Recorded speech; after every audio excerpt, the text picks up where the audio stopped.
Tonight, I would like to present a more detailed study about both how Paul differed from the tradition of the schools of the Pharisees, as well as examine his conversion account in Acts 9, 22, and 26 within this light. As I've said, because we're dealing with a great deal of information today, that's probably uh, this is seeming more and more unlikely. As was said last week, the area of first century Judea was one of profound religious speculation and variety. Though we have come to see Judaism as a monolithic tradition, it is important to remember that this is far from the historical reality. Almost every area of what we consider normative Judaism today has been challenged by the historical record in some way, be it monotheism, adherence to ritual law, traditional prohibition, even the authority of the rabbinate was not universally observed. And this is the case well until the 17th century. And there's differing, and it's completely changes if you start going to the Mizrahi, who are in the East, so people who lived in the Persian Empire, they had very different ideas about what an authority of the rabbi was, very different ideas about what's kosher and what's not. So it's a very long history. And although we think we have some idea about what Judaism is, it's always important to remember that there were people who had very different ideas about what was binding and what was not. So in reality, there was a plurality of different Judaisms at work in the world, and even within them, some major variation. However, as we have to say something, and I thought of Augustine who said we speak to avoid saying nothing, let's revisit some of the key family movements in the religious culture of first century Judea. The environment of Judea in the first century, was one of religious and cultural debate. The Jewish people living under Roman occupation had developed a rich tradition of scriptural interpretation and ritual observance. However, the absence of central political sovereignty and the pressures of Hellenistic culture produced a fertile ground for various interpretive communities to emerge. As we are not going to discuss the Pharisees at this section, we'll talk about them later. I would like to begin with the Samaritans. So, um, hit those two, the Samaritans, and there's a few more. So we're going to be talking about these particular families of religious tradition. So you see the Samaritans, the Sadducees, and the Essenes. Auto-corrected the PowerPoint corrected that to essences instead of Essenes. So my apologies for that. Okay, next slide. Okay, so this is the group that we are speaking about, the Samaritans. The Samaritans have long been an enigmatic offshoot of the ancient Israelite tradition, whose origins are closely linked to the division between the northern kingdom of Israel and the southern kingdom of Judah. Claiming descent from the tribes of Ephraim and Manasseh, the Samaritans developed a distinct religious narrative founded on ancient recension of the Pentateuch, known today as the Samaritan Pentateuch. And there's something like, it's been counted at over 500 or 600 key differences between the two. However, unlike normative Judaism, which emphasizes the centrality of the Jerusalem temple in later rabbinic teachings, the Samaritans established their own center of worship on Mount Gerizim, a site that they hold as divinely ordained. You can go to the next slide. This is where it is. It's in Nablus in the West Bank today. It is still functioning. It is still a site of religious worship. Although their temple was destroyed, they still hold sacrifices. So the Passover sacrifice, the Passover Seder, which commemorated in the rabbinic tradition, is actually still celebrated with live sacrifices there. I've been to their celebration at Passover. So that's where they are today. There's around, I think, there's around 1,500 who live in Nablus. But what's really interesting is that there is a conversion community in Brazil that's about 10,000 to 15,000. And because they were dealing with a shortage of wives and females in their congregation, they actually converted a lot of Ukrainian women And I was very surprised to see these, sort of standard looking people. And then you see these gorgeous blonde hair and blue-eyed ladies walking around. So it's very sort of jarring. But they converted in the early 2000s to marry people within the community. Okay, you can go to the next slide. Um, So the religious and cultural divergence began amid the geopolitical upheaval following the Assyrian conquest of Israel around 724 BCE, a period that saw forced population mixing and the introduction of foreign customs, or what might actually be called non-Babylonian Judean customs. So as we see here, and this is an image of their high priest, they actually claim they have a list of priests that goes back, you know, several thousand years to the time of Aaron. Their first sort of lineage that they claim as their own is Sashi bin Abishua, who is the high priest, and you can read about him in the Bible actually, because he was opposed to the prophet Eli of the Jerusalemite tradition, and this was around the 15th century BCE, so quite significant in terms of time. And from that, like I say, so in the Jerusalemite argument, it's that Babylonian elements and foreign elements and intermarrying was why they rejected the Samaritans. However, that may just be different people looking back and trying to come up with reserved differences. Because what actually may have been is that the Samaritans held on to Holy Land traditions that did not make it through the Babylonian exile. And that's also the case, most likely, with the Sadducees as well. But we'll talk about them relatively soon. So, over time, the Jewish community solidified its traditions through the rebuilding of the temple in Jerusalem and the codification of rabbinic law, beginning in the Second Temple period. The Samaritans' community's practice became increasingly idiosyncratic. Their distinct liturgy, textual interpretations, and interpretations of sacred law set them apart from mainstream Judaism, leading to the growing estrangement and mutual antagonism over the centuries. However, this also was subject to its specific historical context, as both groups continued various forms of interactions throughout the time period, and the notion of absolute enmity between the groups is most likely, a later fiction. And this is especially, I'm sure all of you have heard this New Testament story when they're talking about the Good Samaritan, and it was prefaced in Bible school by they hated each other. In fact, it's much more complicated than that, as we'll see in the next slide. So there are several indications of Samaritan-Israelite cooperation in first century Judea, despite their cultural and theological differences.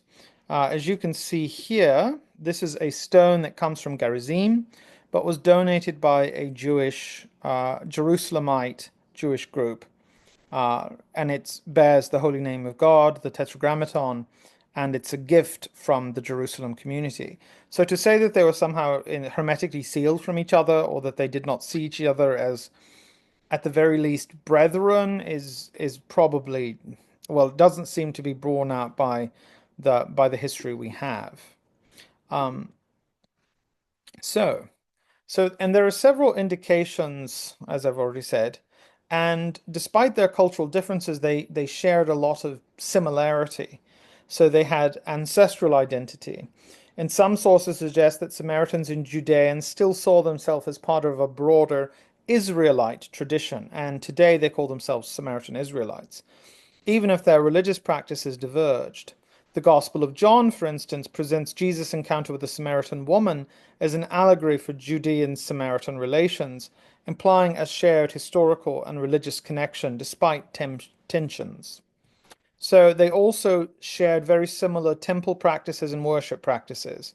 While the Samaritans maintained their temple on Mount Gerizim, Judeans and Samaritans both recognized the significance of Israel's sacred traditions. They both recognize the significance of Israel's sacred traditions, and some scholars have argued that before the destruction of the Second Temple in 70 CE, there were instances of mutual recognition between the two groups, particularly in matters of pilgrimage and worship. And that's very unique because followers from the Jerusalemite and Judean Standard Jewish community made pilgrimages to Gerizim and vice versa. So, and in the fact of the political and social interactions, historical records suggest that Samaritans and Judeans interacted in various capacities, including trade, governance, and legal matters. And some scholars propose that the Samaritan community may not have excluded from Judean society and may have, in fact, participated in broader regional affairs. Now, in the New Testament stories, what we have is a very interesting acknowledgement of the Samaritans as a part of Israel, in whatever capacity that is. Jesus communicates with them, which, in first century Judea, not always that clear because very often religious differences led to cultural and communal isolation. So to be noticed as another Israel, which is how they presented themselves, this is very interesting when we start looking at what Paul is doing, because he's coming in with the awareness that there are other versions of what it means to be an Israelite. And this is, of course, doubly sort of confirmed by what Jesus said when in his discussion about who is thy neighbor, that question. So scholars debate when the full schism between the Samaritans and normative Judaism occurred, and some argue it was a gradual process beginning with the Babylonian exile. That seems to be most likely, while the others point to later events such as the aftermath of the Bar Kokhba rebellion in the second century as the decisive turning point. And there are good arguments to be made for both. However, the Bar Kokhba rebellion, in my opinion, there's already a very clear distinction, at least socially, between the two groups. So I don't know. So by that time, mounting religious and political differences had ensured that Jews and increasingly regarded the Samaritans as outsiders, a viewpoint reflected in rabbinic rulings and early Christian writings. And actually, the rabbinic writings are very interesting because they're not inherently anti-Samaritan. In fact, in a lot of cases, they take a sort of middling approach. Today, although both groups share common ancient roots, their divergent sacred text, worship sites, and religious practices illustrate this complex history of shared origin and evolving differences. And Paul very often, I would say, he's aware of he's aware of the sort of cultural bymarking that was the product of the first century. And I think that he did incorporate some of the logic, even if he didn't necessarily use the same phrasing. Next slide, please. So, in contrast to the Samaritans and to the Pharisees, we have the Sadducees. So, the Sadducees represented the temple and the temple priesthood and were the aristocratic strata of Jewish society. They adhered to a more literal reading of the Torah, rejecting many of the later traditions embraced by the Pharisees. These were elements that they considered to be non-Jewish fundamentally. So the resurrection, angels, um, divine reward or punishment after death, they rejected all of that. Instead, advocating for, in some cases, no afterlife, and in some cases, the Sheol, which is the traditional Hebrew version of the afterlife, which is a bit like the land of shades in Homer. It's a very scary place. Their focus was on temple worship and the sacrificial system, and they were skeptical of notions like the resurrection of the dead and supernatural events that Pharisees came to embrace as part of their approach to Judaism. The Sadducees were less concerned with oral traditions, for instance, and that's a key rejection that the Sadducees make, which is also, I think, turning in the back of Paul's mind. So their conservatism and their collaboration with the established temple order made them keenly protective of the traditional structures of Judaism.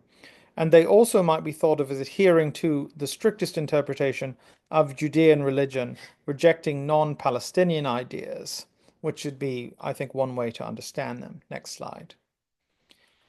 So, often less visible, but no less influential, were the Essenes. And I would say, actually, Paul is in the broader family that gave birth to the Essene movement.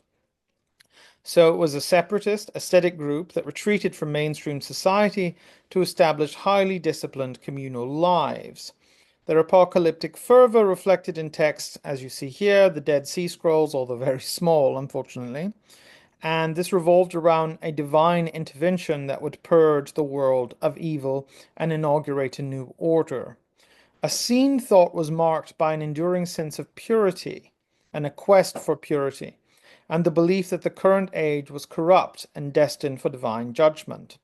In addition, there were other smaller apocalyptic and messianic movements circulating in the region, each proposing a radical reinterpretation of tradition and the hope for restored Israel.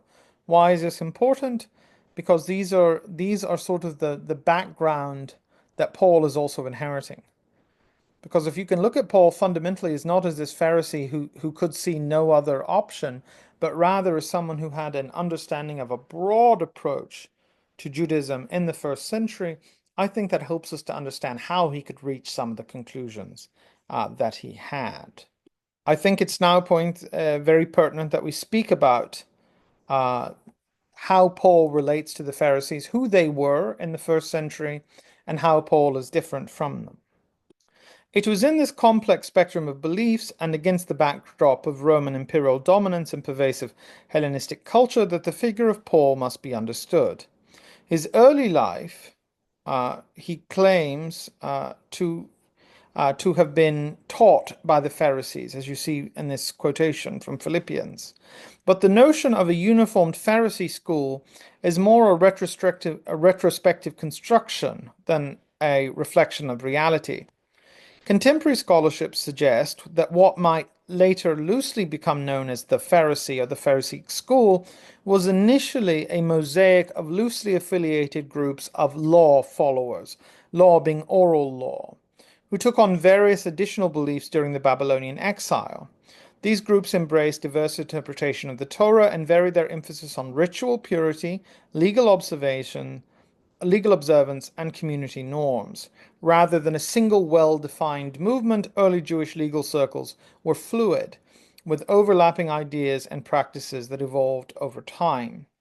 Paul's writings and other early texts indicates that debates over the interpretation of the law were ongoing during his period. Various factions, each with its own distinctive practices and theological priorities, engaged in interpretive dialogue without a central doctrinal authority. In subsequent centuries, these divergent groups were retrospectively consolidated under the label Pharisees as part of an effort to articulate a solidly coherent Jewish identity, especially following the disruption of the Second Temple. However, this historical perspective challenges the view of a monolithic Pharisaic movement, which Paul himself says he was a part of. And if you want to see the essentials of where Paul is drawing in his Pharisaic credentials, see this quote from Philippians 3 and 5.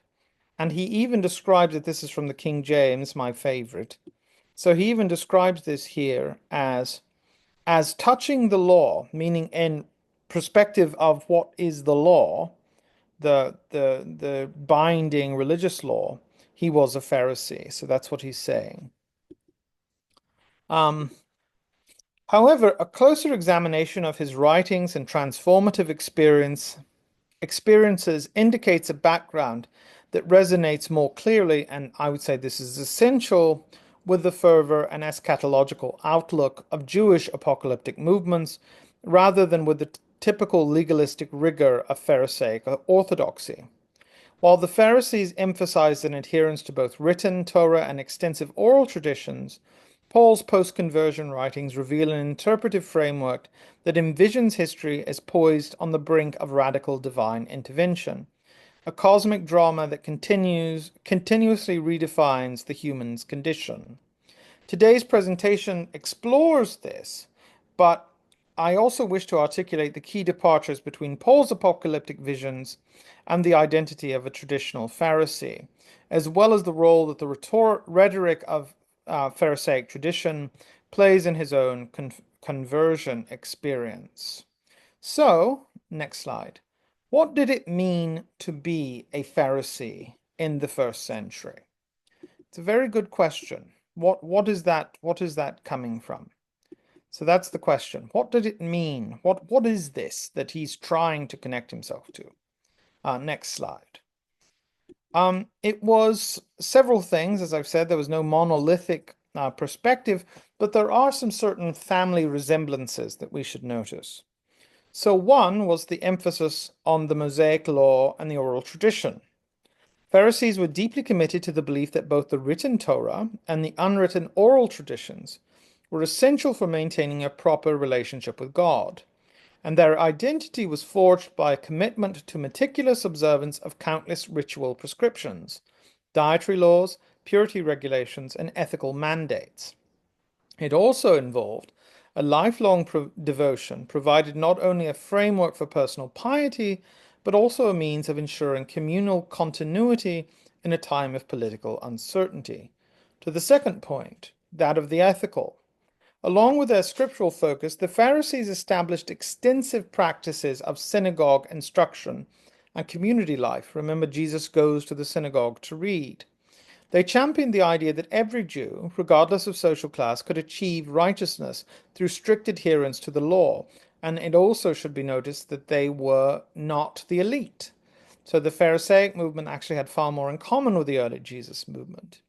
And their view of divine justice, including a belief in the resurrection of the dead and the existence of angels and spirits, elements that reinforced their moral and ethical order, and they were also very narrativizing. They tended to tell story. They also had a real respect for tradition and for the seeking of stability. So for the Pharisees, tradition was both a safeguard and an identity marker, a compass pointing to the eternal covenant between God and Israel. Change was generally approached with caution, and any innovation was scrutinized against the backdrop of existing tradition and interpretation. And thus we see in the Pharisaic identity, it is marked by the secure establishment to norms. Its communal and ethic focus was also very important, and its belief in an enduring covenant that was defined by obedience to tradition above everything else. So, uh, and now let's go to the next slide. So why is Paul different? If Paul claims to be a Pharisee, and we've looked at these examples of what Pharisees were, or how they constructed their own identity, how is Paul different from this? And this is, I think, very important to how we're going to continue discussing Paul. So in light of the evidence for his apocalyptic inclinations, we can articulate several key differences between Paul's either conversion or post-conversion identity and that of someone who would have been a follower of the standard Pharisaic practice. Next slide. So one is his concept of law and covenant. Pharisees held that the Mosaic law was the eternal, unchangeable covenant with meticulous observation of both written and oral traditions serving as a path to righteousness and divine favor. And that connection between oral law, and I realize now I probably should have defined that, and that is this idea that when Moses received the Torah, he also received the correct interpretation of the Torah and the correct interpretation to have a moral life. So there's all these, that's the idea that takes place in majority of Judaism. However, Paul argued that while the law was integral during a bygone era, its role was now fulfilled and indeed surpassed by the coming of Christ. And as I've said in our previous thing, that is completely alien to the way that the Pharisees looked at the law. It was not something to be completed, it was something to guide and to be aspired to. It also didn't have the same idea of internal punishment that that the later Christian movement would have. For Paul, the Mosaic law was the schoolmaster, that's his language from Galatians, that led people to Christ, not the final arbiter of salvation. And again, I think even to say salvation is, I don't know why I said that, but it's very complicated actually. So his reinterpretation shifts focus from the legal achievement to the grace of God, a transformation more in keeping with the apocalyptic vision of a new age replacing the old age. Again, something very alien to a lot of Pharisaic thinking. Next slide. So this is dealing with the eschatology and the belief of divine intervention. So Pharisees believed in the concepts such as resurrection and judgment and reward and punishment. But these ideas were often integrated into a stable, legalistic system that underscored long standing traditions and practices, i.e., it would not have been a place in which the law was dissolved, but rather a world in which the law could be followed with absolute accuracy. So Paul's eschatological vision, in contrast, are steeped in apocalyptic language. The sudden transformation of mortal bodies, the cosmic battle between flesh and spirit, again completely alien to Pharisaic thought, and the imminent overthrow of the current age by God's kingdom. Uh, so that was sort of the way that Paul's writing, and evidence is that he believed that he was actually going to be the last, that he was living in the time right before the return. So, this fervent expectation of an immediate radical intervention by God is more characteristic, as I've said, of apocalyptic thought than of the gradual moral and ritual refinement emphasized by the Pharisaic tradition. Next slide. And there's also differences in the models of community that Paul's writing. So, in the Pharisaic model of Judaism, it's essentially ethno-religious. Membership was typically defined by birth and adherence to precise rituals and laws designed to preserve a distinct community, hence why they were also interested in conversion. So it wasn't that they believed that it was completely an ethnic responsibility. They did receive converts, but they had very extreme ideas about what that had to look like. And by the way, Sadducees didn't believe in conversion at all. So their vision of the covenant was closely tied to Israel's survival and meaning the expansion as a people under foreign domination.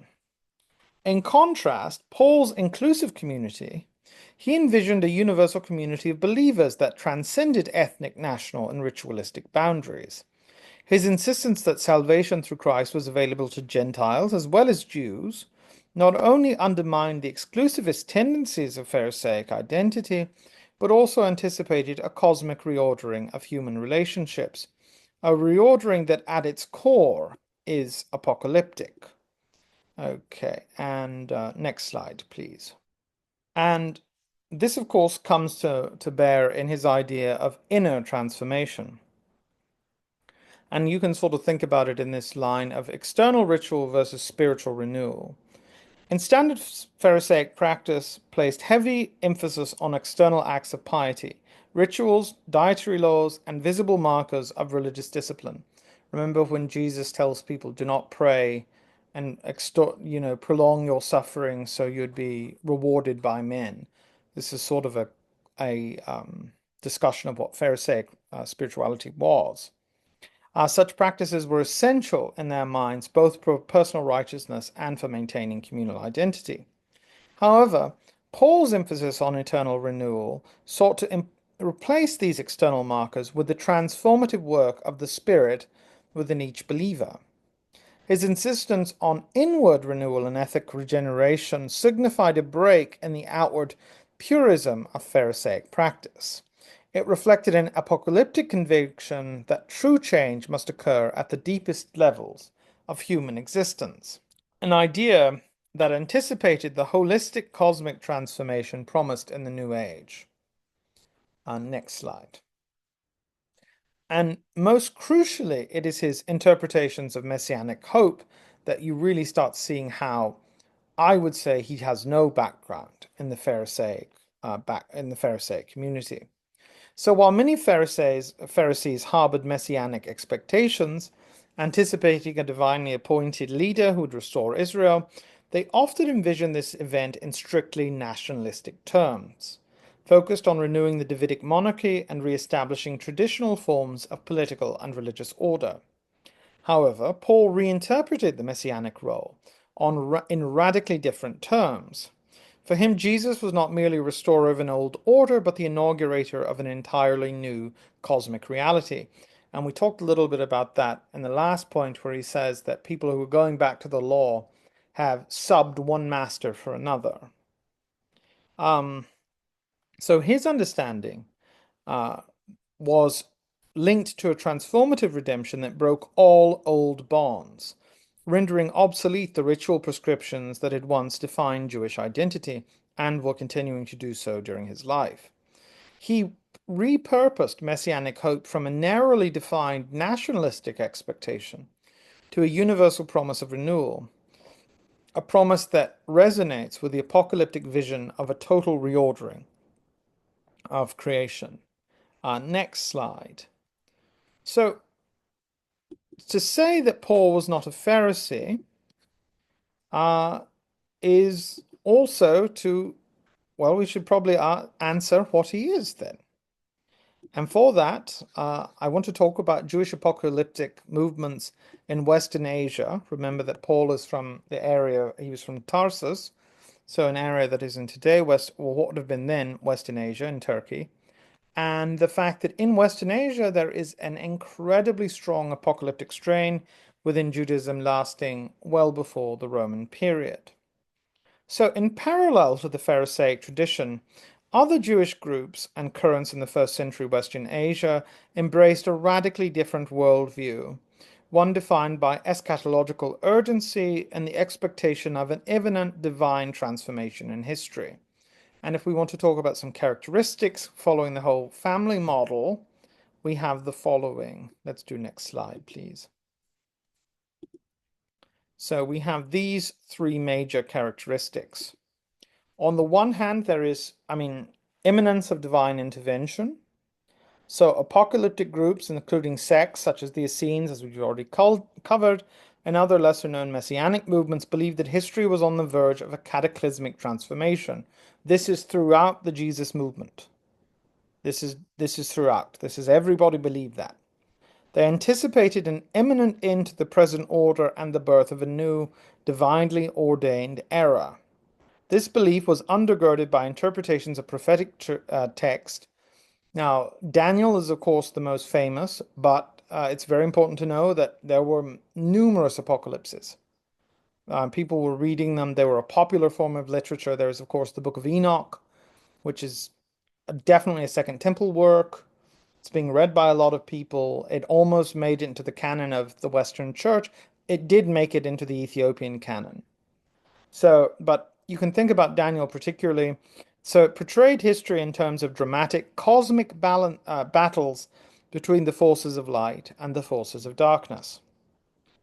Secondly, we see distinct symbolism and cosmic dualism, very alien to Pharisaic thought.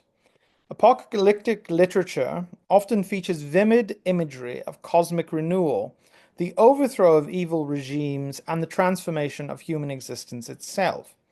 The language used is far less concerned with incremental legal reforms and more attuned to sudden, wholesale intervention by the divine, dramatic, massive reordering of life. You shall not die. In these communities, the focus was on the end times, the eschaton, the end of the age, and the reordering of creation rather than on continuing of the present rites and rituals, even to the point of universal acceptance. And thirdly, we have the call for radical transformation. Now, we see in Paul that this is an internal transformation. However, it's very important to note that in the first century, many people thought that this would be an external one. So these movements were often separatist in nature. They withdrew from mainstream society to live in communities that prized aestheticism, ritual purity, and collective anticipation of the end. And we actually know from the prayers of the Essenes that they started every day by saying a prayer invoking the hope that this was the last day. Their interpretation of God's covenant was not so much about the preservation of an ancient identity as it was about preparing for a new transformative role in the unfolding drama of divine judgment and renewal. And this is essentially what Paul's description of the Jewish people in light of the Christian revelation, that's essentially the form that it takes.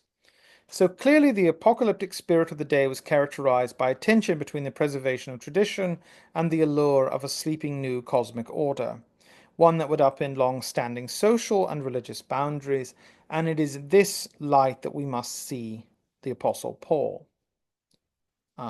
and I think it's next slide. Oh, that's a beautiful icon, by the way.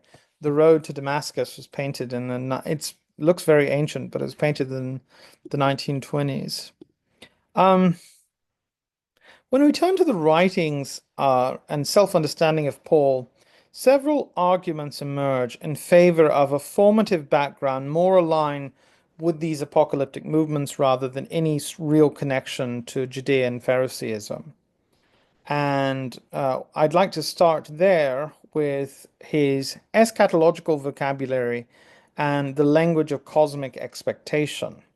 So the languages, the words of transformation appear in several of the letters of Paul, where he uses language that is not only apocalyptic in terms of the content of what it's saying, but also apocalyptic in the sense that it's drawing from other apocalyptic writings.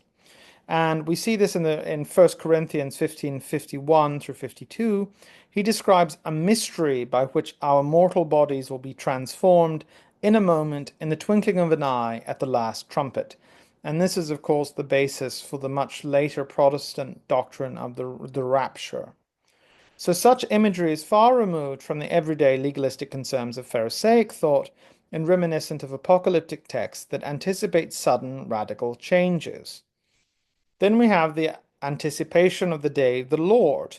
So throughout his epistles, particularly in Romans and First Corinthians, Paul speaks of the day of the Lord, a distinctly apocalyptic phrase since the Babylonian exile, as a defining moment when the current order will be dramatically replaced by God's kingdom. This sense of an imminent cataclysm and the end of the present age is more fitting within the framework of Jewish apocalyptic expectation than is anything similar in the regulation-bound pace of Pharisaic tradition, although there were Pharisees who also read apocalypses and believed them. And, I don't want to say that it's all external, but to the Pharisees, internal and external were part of the same thing. If it wasn't taking place externally, it could not take place inwardly. So that is a very interesting distinction. And Paul sort of blows that out of the water, which was very radical, and hence why I think he was so successful in his ministry. And then we have, and I think this is the crux of really everything that he did, that Paul did, was the reconstruction of the Mosaic law from a covenantal guardian to something that conveyed the weight of interior moral judgment. Traditional Pharisaic thought viewed the Torah as an eternal covenant, a divine gift that required continual, meticulous observance. And it was designed to show you how to live. But the implication was if you broke it, something bad may happen to you or your kingdom, but there's nothing like the internal weight that comes through Paul. Yet Paul reinterprets the law as a preparatory guardian, one that was necessary until the advent of Christ and now had been superseded. In Galatians, he famously denounces the idea that righteousness could be achieved simply by keeping the law, arguing that grace and faith inaugurate a new covenant in spite of these. These are, of course, also issues that Swedenborg had with this interpretation, because the law, in sense of the way shower, the condemner, you stand guilty before the law, is that's not at all how Pharisees would have seen it. That's not how Jews today see the law. And this radical rethinking aligns more naturally, as I've said, with this apocalyptic consciousness, which sees every moment in history as moving inevitably toward a divine climax, rather than any static observation or the insistence of personal piety. He also, and this goes directly related to it, is the shift from ritual purity to transformation. Whereas the Pharisee focused on external signs of purity and adherence to ritual demarcations, Paul emphasized inward renewal and the presence and working of the Spirit. And this internal focus is emblematic of the apocalyptic mindset. Uh, Certainly in all the major apocalyptic texts it appears, and it often anticipates a cosmic renewal that not only transforms society, but also the very fabric of human existence. And that's also very interesting when Paul talks about the groanings of creation. He's sort of referring to this. Finally, we have also this idea of a non-exclusive community, which is also completely alien to Pharisaic thought. So ethnic and legal boundaries for the Pharisees defined community. And membership in the covenant given to Israel was traditionally confined to the Jewish people and signaled by their response to specific rituals and observances. However, Paul re-envisions the covenant as including all peoples. His insistence that Gentiles can join the community without adhering to the Mosaic law reflects an apocalyptic vision of a reconstituted humanity that transcends old divisions and is united by the transformative promise of Christ's revelation. Uh, in Christ you are made a new creature, that kind of language. Finally, we have in the same idea a new community that is based not around ritual prescriptions, but amongst shared faith in this the apocalyptic meaning of the Jesus moment. So I think all of these together show that what we are dealing with in Paul is a mindset that is very unique to uh, to the apocalyptic tradition, but it is opposed, I think, in many ways, to the Pharisaic tradition that he supposedly grew up in. And I don't find that to be without significance, as I'll say very shortly. So, to summarize, while the traditional narrative has at times labeled Paul as a Pharisee, and he wanted to identify himself in this regard, or certainly the people recording his experiences, the deeper nuances of his writing and his transformative experience points toward a formative environment steeped not in Pharisaic legalism, but in the Jewish apocalyptic tradition. This background not only shaped his reinterpretation of the Mosaic Law, but also enabled him to articulate a vision of salvation that was both universal and radically transformative. In essence, rather than merely continuing the legalistic and ethnically exclusive framework of the Pharisees, Paul's thought reflected a profound conviction that history was on the cusp of an irreversible divine intervention, a moment when the old order would give way to an all-encompassing new covenant based on grace, inner transformation, and the universal invitation to everyone to participate in God's renewing work.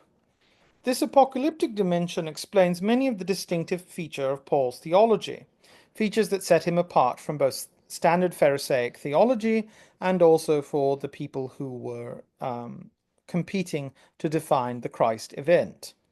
His reimagining of the covenant emphasized a spiritual renewal over ritual observance and insistence on the inclusive dimension of salvation that not only challenged the existing religious order, but also developed this sort of third way that would become what we would call mainstream Christianity or the Jesus movement as it spreads beyond its sort of very regional backgrounds into what you would see during the council periods 300 years after the death of Jesus.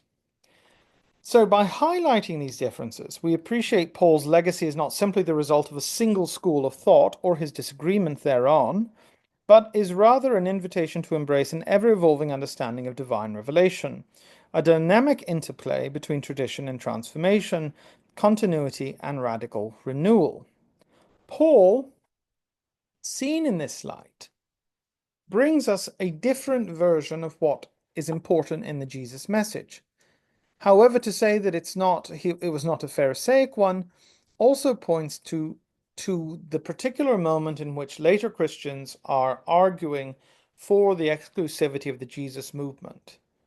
And that was the reason. So maybe 150, maybe 200 years um, after the death of Jesus, and really at least 70 years after the writings of Paul, people insert a conversion story that has him at the most at the clearest expression of normative Judaism, the Pharisees, something that while maybe many Greek and formerly pagan Christians would not have known about, they certainly were the most widespread and easily identifiable followers of Judaism.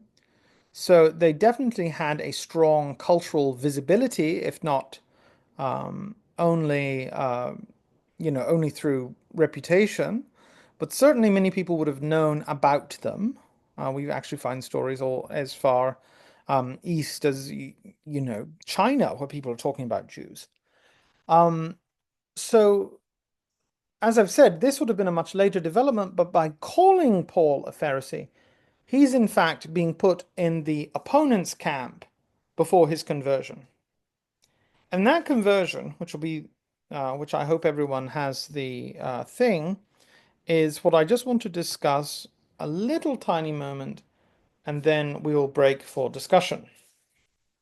So Paul's dramatic conversion, which is defined in three places in the book of Acts, as a heavenly encounter that left him temporarily blinded and forever changed. However, all of these motifs that we follow through bear the hallmark not of traditional, not even of standard Jewish storytelling, but of a distinctly Greco-Jewish tradition of apocalypticism. Rather than a gradual evolution of thought, which he, at some points, I mean, I don't think anybody could read the book of Romans and say he's not really thinking about these things. But what he tries to say in the beginning was that it is the result not of anything that he has done, but an abrupt transformative moment in which the cosmic order itself appeared to be upended and was revealed to him exclusively through this encounter. This experience was not of that of a standard Pharisee who was receiving further insight into an already established text or cosmological study, but of a man witnessing an event that inaugurated a new era. This transformative nature of the experience underscores a typical apocalyptic narrative in which divine revelation radically alters the individual's understanding of history and destiny. And that's the point where I think that we should probably leave off because, let me go over here. You can end the final slide. Oh yeah, that's the points that I summarized. So if we started to read, and I hope that this is what we do, if our goal is to and you can stop sharing. If our goal is to try to understand what Paul is doing and how Paul is coming to the conclusions that he is coming to, the conversion story is a very interesting point. Now, as I've said to everyone that you see over here this table that goes into the differences of the three conversion stories. And I would like for everyone to, if you can, look over those at some point before we go into the next session of this Paul Talks, because I want to introduce you, after you've read them yourself and you have some familiarity, I'd like to introduce you to how these things fit within traditional Greco-Jewish apocalypticist narratives. And I also want you to highlight the differences in terms of think about what rhetorical purposes these are serving. These are not random disagreements. These, in fact, are rooted in responses to existing religious authorities, in response to tradition, and in response to people trying to make something of Paul's conversion significantly after the fact. And this will also lead us in later to many of Swedenborg's critiques about Paul. So, with that, yeah, so let's just start the discussion. Oh, just I didn't hear anybody chiming in, and I wanted to, on their behalf, express my profound thanks for this lecture. This was startling. A lot of new ideas for me that I regret that I hadn't known till now, which is kind of embarrassing. But one question that did come up when you mentioned how this radical distinction between the flesh and the spirit was not something part of the Pharisaic tradition, Not even at though they all. emphasize purity and righteousness and holiness and adhering to the law. And that it came, but it's obviously very strong in Paul. And you can see traces of it, I believe, in the gospel as well. But I'm wondering if this, my own, off the top of my head, would this be part of his Hellenic influence, especially burgeoning Gnosticism? Well, so that's that's a really good, that's a great question. That presages another conversation that we're going to have here, which is who is Paul imagining he's talking to? And that's so the particular Gnostic question. And for those of you, I think I mentioned it last week, but we can talk about it again, is that many of the quintessential elements of Hellenistic Christian Gnosticism, they are not challenged by the writings of Paul. In fact, they're often they find themselves as personal explicators of Paul. Right. Um, this is particularly in his discussions in Corinthians, which, who is of the telai and who are not. But so, but the question about Hellenic influences is twofold. Because on the one hand, there were certainly Hellenic peoples that were using the kind of language that Paul is using. However, and I think that this is probably more accurate, is that there was a distinct Judaic Hellenic perspective that combined apocalypticism, which is more of a certainly a Western Asian idea, with sort of Greek moral theology. And in that sort of context, between if you can think of like the like Platonic ethics, for instance. Yeah, I was thinking that. Yeah, Platonic essence ethics, uh, failures are personal. They're smudges upon the soul. That is completely alien to Pharisaic ideas. Pharisees, I mean, they would condemn people for doing things wrongly, but ostensibly, this was because you could bring down the wrath of God on you, as they believed the Babylonian exile was, as they believed the Roman exile, the Roman domination was. They didn't think that this was because they directly attributed it to the failures of individuals to follow the covenant. And that was not for God. I mean, God's not concerned about every individual soul, but that was for the community to hold. And the law, which is often overemphasized in this very Pauline way. I've heard this numerous times from Christians who will say things like, well, you are condemned under the law. But they do not realize that that is a very alien perspective to people who held that tradition in the ancient world. And today, as I've said, because the idea that one is condemned through the law, I mean, that's not the purpose of the law. The law is not sitting here to go, okay, well, you've committed a sin, now you have to go and get forgiveness. No, the point is to keep doing better. And through community together, as you guys are discussing it and you're learning it, which does become, I would say, arguably a fundamental principle in later Judaism, you're there to discover together. And then from that, it's going to increase your connection to the divine. But it's not this idea, okay, well, you committed some kind of sin, so you're going to be cut off for all eternity. That's a very different idea from Pharisaic Judaism. And the only the only way that they sort of deal with this, you don't really see it until significantly into the Christian Roman Empire, when Jews start wondering, Pharisaic Jews, it's a little bit in the Council of Jamnia in 70 AD, but much, much more interesting stuff comes out of the later Gaonic period in Babylon, where they start asking questions about, okay, well, what is the afterlife like? And the consensus was, well, what happens to a soul who does not follow the law? Well, they're just not going to be resurrected. Very, very, very prominent idea. From the later Gaonic period, particularly from the Mizrahi scholars who came from the Persian Empire, they had a different idea. I hope all of you, and if you don't know, I'm happy to say, the what we think of today as the Silk Road was at one point as Buddhist as it is Islamic today. There were Buddhist communities throughout the Silk Road and areas that in India, Pakistan, Afghanistan, Uzbekistan, actually the name Bukhara, which is a beautiful place. Everybody should go there. It's amazing. So there's this place called Bukhara. It's a little region of Uzbekistan, and it comes from a Turkification of Vihara, which is a place one studies. So you had reincarnation theory, and it also doesn't go away with Islam either. It continues.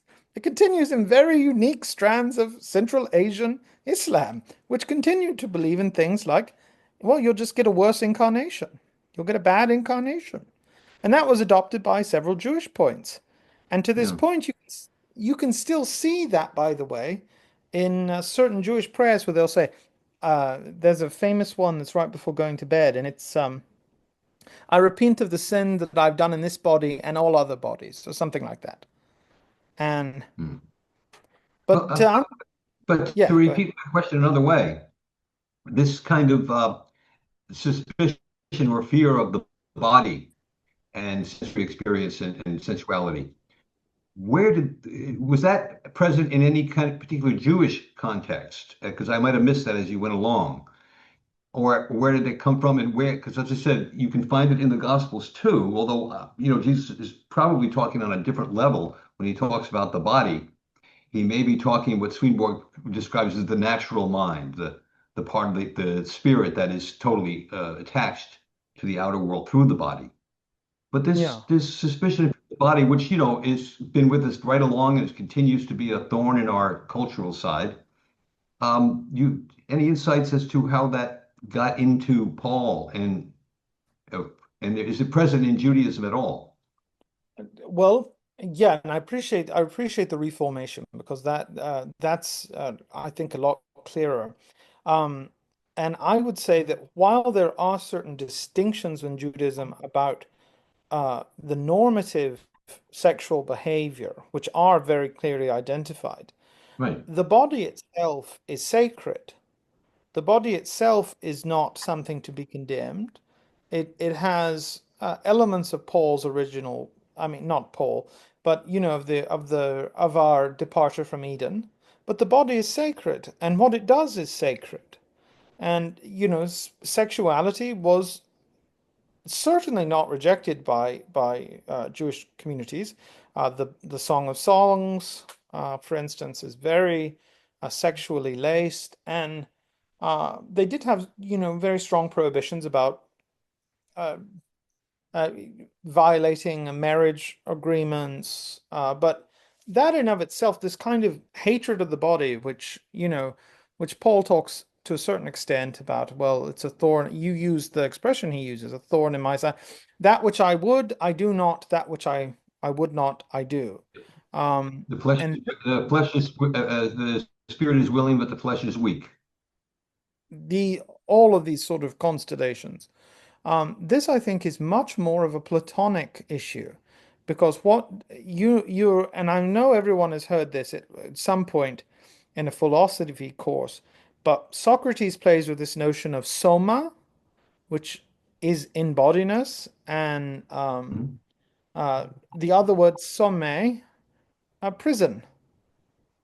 So the body is a place of imprisonment. Yeah. The story of, if you can read, and you know what, and I'm so sorry I forgot the name of the dialogue, but when Socrates is talking about the reincarnation of souls, um, they're going through this process of being redefined, and it's one of suffering. It's not good. It's a bad thing to have to go through this, and that's why, again, there are some people who actually hold that this is that some Buddhist and Hindu concepts have made it to Greek religion. This is the argument of the Greek Buddhist, for instance, which is a book that's written on the connection between Alexandrian Hellenism and philosophy, which is probably some form of either Buddhism or some Indic religion. Uh, but yeah, this notion that the body is something to be liberated from, that is completely alien to Jewish thought. The Yeah. body is what you were created for. And a real aberration in Jewish thought is a ghost, a spirit without a body. Now, that's a terrifying thought because literally, this idea about Adam, you know, Red clay, this distinction between body, spirit, and soul, and all the various other distinctions, however you want to put it, but this idea that there is a multifaceted range of spirits that are unconnected, and one part goes on, and that's very alien to Judaism, because Judaism saw it all as enmeshed, and it's the clay is all it's all put together. I mean, the soul isn't separate from the body. This is why Judaism put a lot of emphasis on resurrection, not on the life, not on life in the spiritual world. You wanted to be reborn. Now, that's a very important distinction. Yeah. And that also carries over into, because I'm raised Catholic, and that carries over, the Catholics are so big on resurrection of the body. Um, Yeah, and and the world forever to come. yeah, yeah. We Thank you. got we've got a homegrown pope now, so I feel very proud. He's from Chicago. Yes, but he spent most, like Lee, spends most of his time in South America. Thanks, Robert. That was really helpful. Does anybody else have anything to say? Comments, questions, humorous yet relevant anecdotes? Lee. So clearly, Paul, in his writings and as presented in the Acts, differs greatly from Pharisaism, as you've said. The cognitive dissonance I was having is that he presents his previous Pharisaism as something that he now considers to be rubbish. If you continue on in that section from Philippians, which causes me to think that perhaps he was a Pharisee, I don't know. But if he was, he rejected that whole view of things and adopted an entirely different one.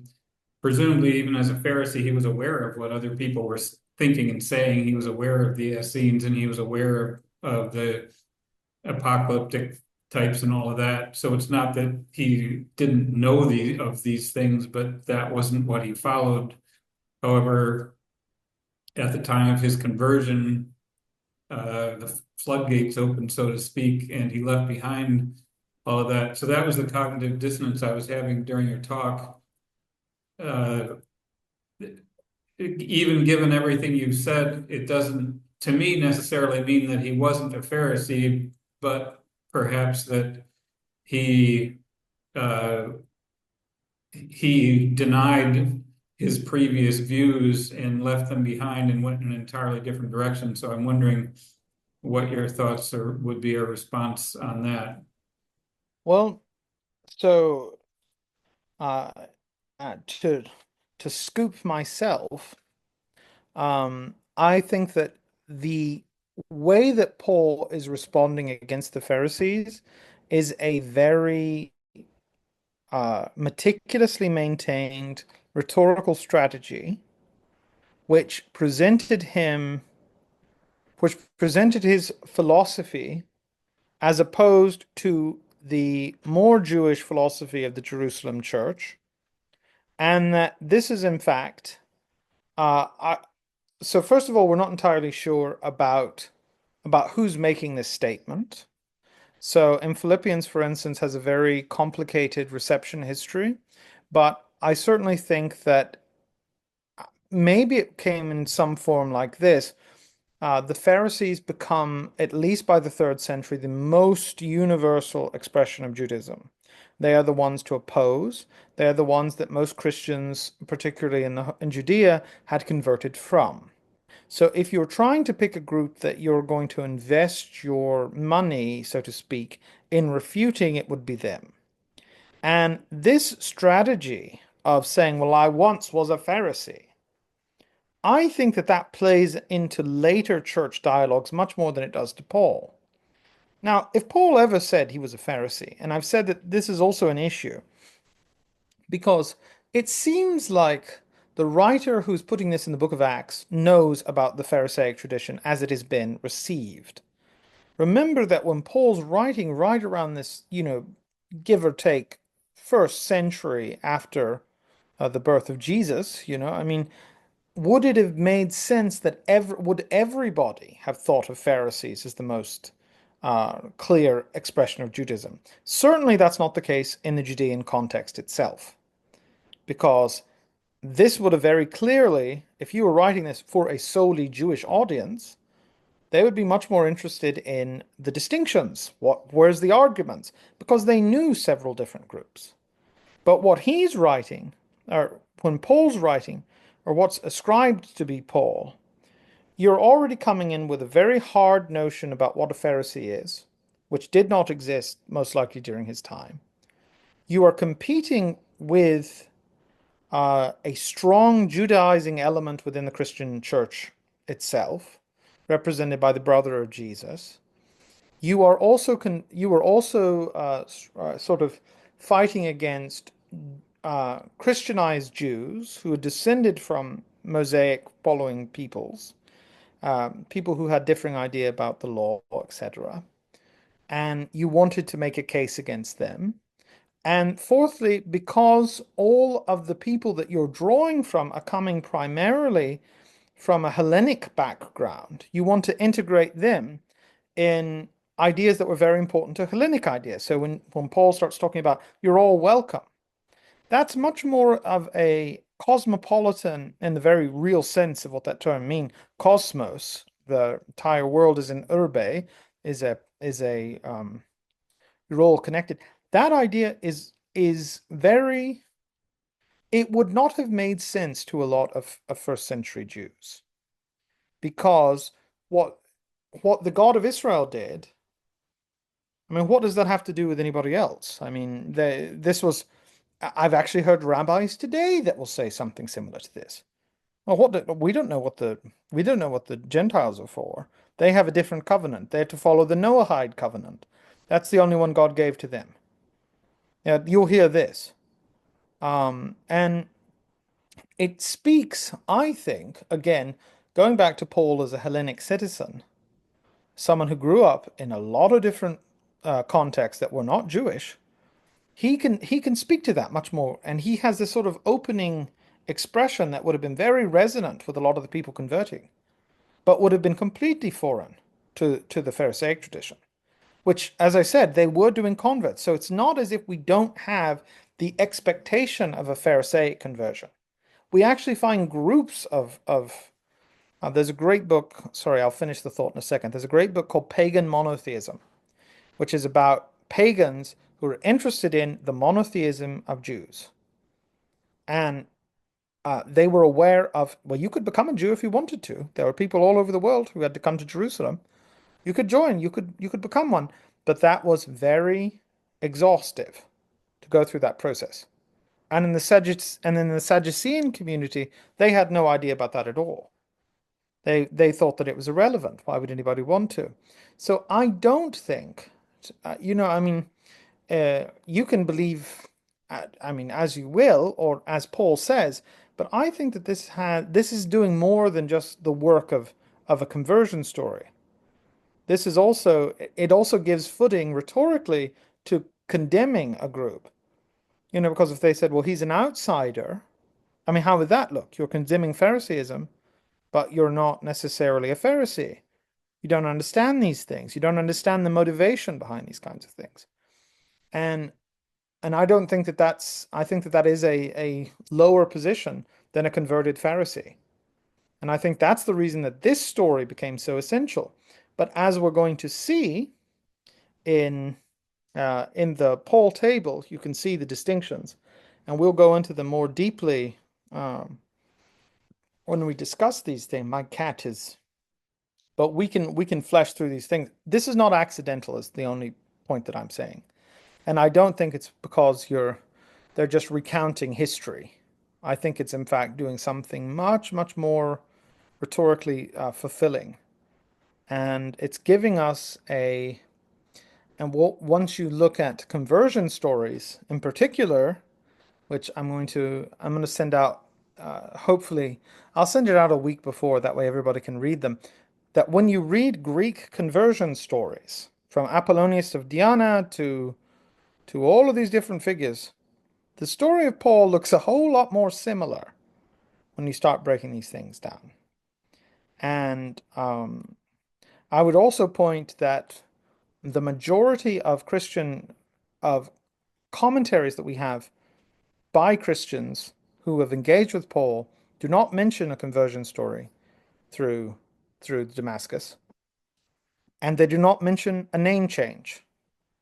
Both of these, I think, are significantly later additions to do the work of what does conversion look like in the year 200 versus in the year 60. I think that's what I keep driving at, and that's why I keep wanting. That's why I wanted to say, I said, okay, well, we talked a little bit about why he wasn't a Pharisee last time, but let's really look into this. Because if he wasn't a Pharisee, then you have to ask the question, what strategy is being employed to work here? And that's my response. Because I don't, you know, I question whether or not the entire chapter of Philippians, certainly the third chapter, I don't know. There's a lot of issues with that. Because as all of us, I hope, are starting to come, we're doing a very text critical study here. Nothing is assumed. And my background is in, or one of my backgrounds, my many backgrounds, is in the compilation, the homiletic compilation of the Bible. And that didn't happen. It was exhaustively, there's no mistakes there. People didn't make mistakes. They had reasons for putting it together. And certainly, aside from the undisputed letters of Paul, Philippians is a challenge because it seems to be embracing a mythology that came well after Paul's death, even a different name. And this is the only place that occurs, that we learn about the Saul story and the Ananias story, which has the flavor to me of a third century revisionist look at the story, because they're definitely including Ananias. Ananias, by the way, is a figure that's very popular in first century non-gospel text. So Ananias is a very sort of the embodiment of a spokesperson of reality in the early church. But he's also a figure that's used a lot in non-canonical Christian storytelling. I think he actually there's a story of the Shepherd of Hermas where he's the person recounting it. So when people in probably the second and third century would have heard Ananias, they would have said, "Oh, I know who that is." So, and considering the varieties of the way the gospel was put together, we can't really say. But I don't believe he wrote it in that way. Okay, other thoughts. I think that what makes me so interested in Paul is because of what Swedenborg said. That whose gospel? For whom do you speak? And I feel like knowing these informations about Paul and sharing as I do a Swedenborgian worldview, I really sought to understand what I see in a lot of cases as the limitation imposed by Paul upon the Lord himself. And that's the sort of struggle that I have, because I read Paul as another Christian, as an amazing Christian, as certainly one of the most intelligent Christians around. But to say that his interpretation is the only interpretation, or the best interpretation, or that it stands in opposition to everyone else's interpretation, and that if you disagree, you're going to be punished for all eternity, that's what I'm resisting against. Because I want people to understand that Paul's revelation itself is highly conditioned by everything that he's going through. And that, for many of us, Paul was, I mean, he's always seems like the looming figure. Particularly his book of Romans terrified me. It just absolutely terrified me in other ways. And, and that's why I think that we have such an important tradition here, because Swedenborg said, well, you can read the books if you like. I'll quote from him on time to time, but he's not the arbiter of Jesus. The Lord speaks for himself. And I think that is an incredibly important part. I mean, one of the things that's always fascinated and disturbed me about Christianity is that we have elevated an interpretation to the point of sacred scripture. That would be, as I've said, it's like taking a famous commentary on something and saying, well, it's as valuable as the commentary itself. That to me seems bizarre. And I think he overstructures in some ways people's relationship with God, which Swedenborg does a good job in about, sort of throwing that out the not throw I shouldn't say throw it out because Swedenborg's always interested. He's always interested in understanding what Paul's saying. But to say there are many ways to encounter the Lord, and you have to find yours, I think is a very powerful phrase, and it's a very powerful idea. And I think that knowing more about what Paul is trying to do, or the people writing under his name are trying to do, is they're trying to submit one understanding of the gospel and say, you disagree with me, you're anathema, may you be cut off. And because it was the most successful, it sort of has again been risen to the top. But I don't think it's absolute. And in understanding the prickly little details about that, I think it makes one, it easier to understand what he's actually saying, and two, to weigh that in your own heart, whether or not you find that to be uh, instructive or not. And I'm at this point I'm tremendously fond of Paul. I read a lot about him. I love I still I think he was one of the most amazing thinkers of the first century, but I don't agree with him. And I don't agree that his vision has become Christianity because I don't think it was intended to be. And the unfortunate thing is because of the history of the church, we've lost those who disagreed with him. And we've lost those who were thorns in his sides and who would call questions to him and make him uncomfortable. Yeah, Robert? Yeah, it's uh, occurred to me on a couple of occasions as it's kind of ironic that it was not St. Peter, but St. Paul who came to define the contours of the Christian church in the Catholic tradition. And it was remarked that watching the Pope get elected, they said, St. Peter's Square, but it's also St. Peter and St. Paul's Square.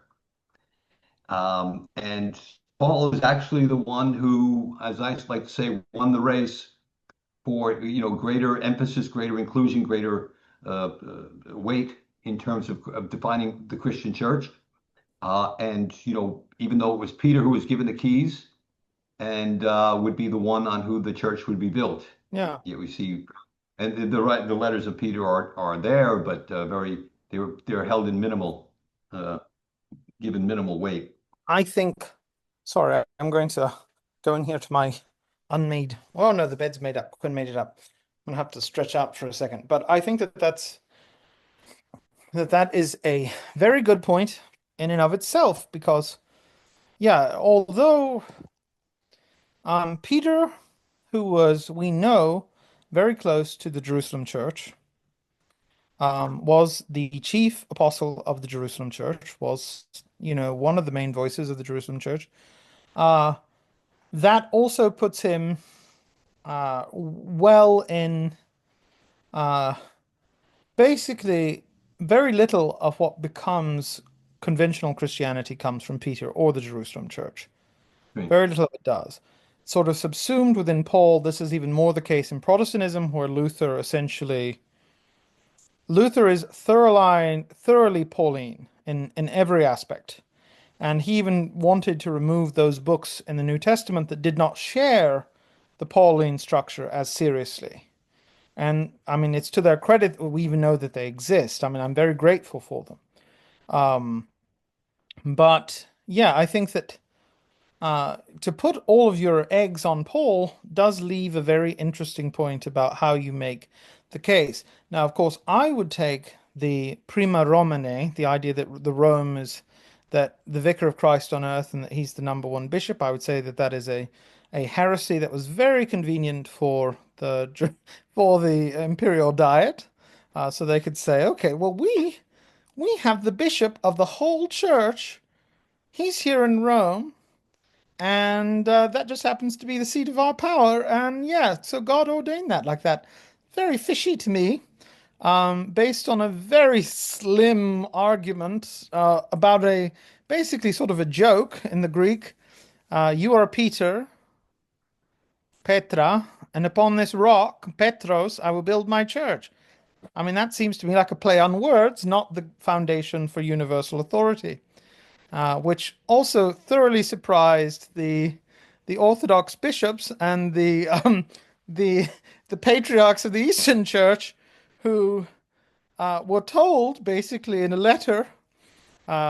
Before, by the way, there's a history of this literary tradition where people would write to the Eastern patriarchs and tell them who the Roman Pope was going to be and get their assent. We have these. But after the sort of schism, and really about 20 years before, we see that this stops. And uh, instead of a sort of congenial first among equals, or conversation among equals, we get, okay, well, I'm the pontiff of Rome, and I speak on behalf of all of Christianity, which naturally led the grumpy Eastern bishops to be like, okay, well, then what are we doing precisely? Because we've certainly been doing a lot of speaking, the First Nicene Council, the Athanasian Creed. We got quite a room to speak as well. And yeah, it's a very, very interesting point that if you're always relying on Paul's gospel, it may indeed prevent you from seeing the Lord's gospel. And that was, I think really when I finished reading, the first time I read through, oh, I'm sorry, it wasn't Luther, it was Calvin. It was Calvin's Institute of Christian Religions. And I read this and I thought, this is Paul's gospel. Why? Why is it? This is a radical reading of a radical reading of the Jesus message. And why is this the most dominant? Why is this the one that everyone's stuck with? And I think because it does a lot of work. It unifies people. It comes up with an entirely different cosmology. It tells you a very positive way about behaving toward others. But it also has a logic within it that sort of destroys any commitment to externals. And I would like say I said, that to read Paul properly, you have to read the Gospels as primary and Paul as secondary. If you're reading Paul as primary and the Gospels as secondary, which sounds blasphemous almost, but it is a common practice. There's a strong strain within Protestantism that everything that Jesus taught was before the new covenant took place and was therefore part of the old covenant. And everything that Jesus said about obeying the commandments, this was part of the old covenant, not the new covenant. And that Paul's writings are part of the new covenant, and the new covenant does away with the law. And by this, they mean any role of good works in salvation. And Jesus clearly and repeatedly taught the necessity of good works. His clearest statement on who will and will not be saved is in the parable of the sheep and the goats. And there, the word faith is not even mentioned in that entire parable. It's the sole determinant of whether you're going to go to eternal life or eternal punishment is whether you helped the least of these brothers and sisters of his in their time of need. That's Jesus' teaching. That's his clearest teaching in the entire Gospels about who's going to eternal life and who's going to eternal punishment. I mean, we of course take that somewhat metaphorically rather than literally entirely, but I think it's a huge mistake to read Paul as primary and the Gospels as secondary. You need to read the Gospels as primary and Paul as secondary to them. And this, I believe, is the approach that Swedenborg was taking in his, fairly well-known letter to Bayer about, when Bayer asked him, why haven't you quoted from the epistles? And he gives his answer, and he says various fascinating things in that letter. And among them are that these are doctrinal writings and they don't have the style of the word, i.e., they're not correspondential, which is pretty clear when you read them. There's Okay. very little figurative language in Paul. It's almost all speaking directly. Here and there, he breaks into figurative language, but it's mostly quite direct. But also the Acts in the epistles insist upon charity and its faith just as strongly as the Lord has done in the Gospels, as is clear to those who read them with these things in mind. And that to me is the fascinating statement, those who read with these things in mind. And that's why my method of reading Paul is to take the Gospels as the foundational uh, piece, giving that's where the basis is set, and then you have to read Paul with these things in mind. And the other thing that Swedenborg does say is that Paul does verge toward faith, and that this is a tendency within the church that is to verge toward faith and to make good works secondary and finally reject good works altogether and base it entirely on faith. And so Swedenborg did have a suspicion of Paul, and so do I. He's always talking about faith. And I think he was perhaps heading in that direction. But the idea that he was speaking faith alone, no, there's just too much of his writings that are devoted to how you should live your life in the right way. And I just think that's a misunderstanding. And I believe that if you read Paul, considering that Jesus' words are primary and Paul's words are secondary, it creates a whole different way of reading Paul's letters. And it also, of course, the fact that we don't believe that they're the Word of God is helpful. But even if we did believe that the Word of God, we don't take everything in the Word of God literally either. So it's not as though we would have to read everything in Paul at his word as being, this is the literal truth. When I write my articles, I use the Protestant Bible for the most part, and I treat Paul as if it's God, as if it's the Bible. Internally, no, I don't think it's the Word of God, but it functions as that. And if you read it properly, I believe that it does do exactly what Swedenborg says, which is supports the doctrine of charity and its faith just as strongly as the Lord has done in the Gospels and in the book of Revelation.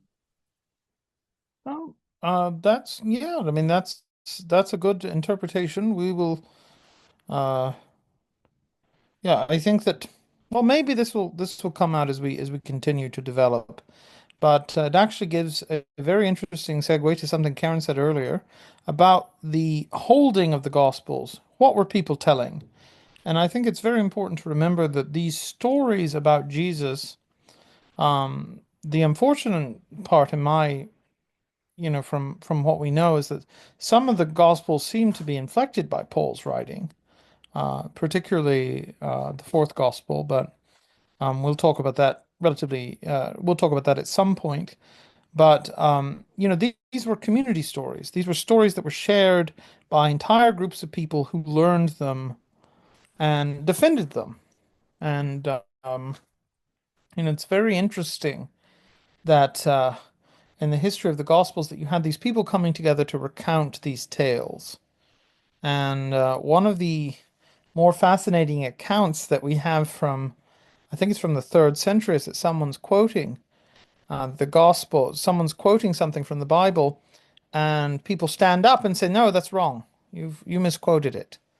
And it was a community, because the community had it, and they knew the stories, and they knew the output, and they knew how it should go. And they were like, "No, that's wrong. Hey, you can't pull that over on us." So there is, yeah, it's an entirely fascinating thing. But I certainly think that we are made, our culture is made more rich by Paul's presence. Whether or not that helps us in terms of, well, it certainly helps some people, but whether or not it helps all people or to what degree, I think that's where we sort of have to push back in some respects. And uh, I tend to read some of the Greek Orthodox tradition because they also have sort of I mean, it's not that they disagree with Paul, but there's definitely a different layering of importance versus the gospel in Paul, because they definitely have always put it as a, well, this is what Paul says. Who knows? Sort of this open question. Whereas in Protestantism, it said, this is what Paul said. We know. So that's a very interesting thing. But I'll talk to you soon. Bye, everybody.